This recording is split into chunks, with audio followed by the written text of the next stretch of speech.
Hiya, Brian Houston here. I just want to play a song, just a bit of a song that I wrote in 2018. It goes,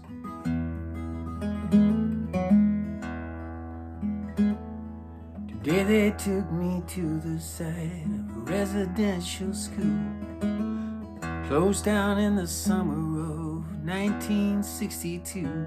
I looked out on the land where the bitter tears had flowed, and prayed for God's forgiveness for the seeds that we had sowed in towns like Spanish, Northern Ontario.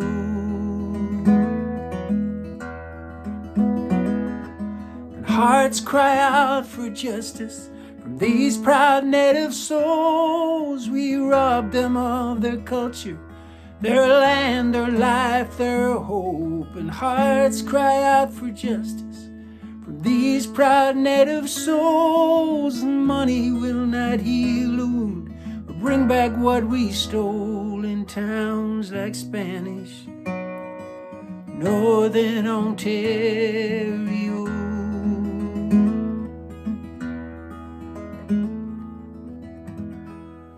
2017, I met a native chief called Kenny Blacksmith.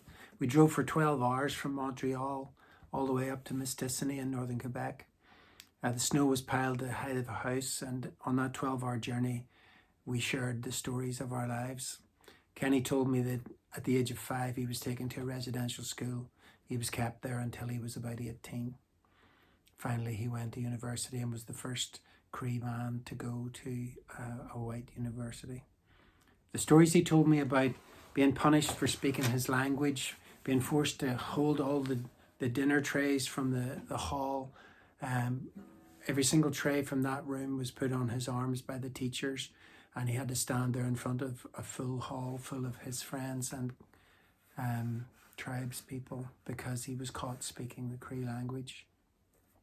The parallels between what happened to the native people and what happened in Ireland a few hundred years ago broke my heart, and I didn't know what to say. I was ashamed because it was probably my people who did it to his people. What shocked me more than anything was that the last one of these schools didn't close down until 1997. That's not 1897, that's 1997.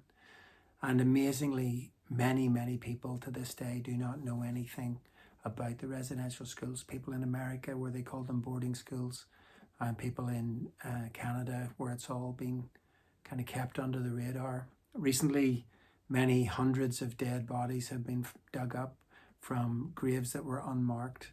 This Holocaust is gradually getting some spotlight on it. In 2018, a friend took me to her hometown of Spanish, and we sat on the site where a residential school had been. I sat there looking at a tree that had been carved by a native woman to represent a brave and a squaw, both looking at where the site used to be. And as I sat there on my own, this song came to me all in one download. A few days later, a friend helped me make a record of it. I was also able to do an American version with my friend Alex Castillo, a Taino Arawak person. He was able to sing another version for America about Carlisle, Pennsylvania. This happened all over North America. Didn't just happen in Canada, didn't just happen in America. It happened to thousands and thousands of native people. I've been to Carlisle, I've seen the graves of tribes people from all over the North American continent who were mixed together so as they couldn't talk to one another. The reason that we're making the video about Spanish is to try to raise awareness of what went on. Your help and your donation will help us afford to make the video, which, because of friends, again, we're doing quite cheaply, but any extra will go towards marketing. Will not be going into our pockets. It will just fund more and more marketing. So please feel free to give as much as you want. And thank you for watching this video and tuning in this far. Really appreciate your help. God bless. Hearts cry out for justice from these proud native souls. We robbed them of their culture, their land, their life, their hope. And hearts cry out for justice from these proud native souls. And money will not heal the wound or give back what we stole people in towns like Spanish, Northern Ontario, and towns like Carlisle, South Pennsylvania.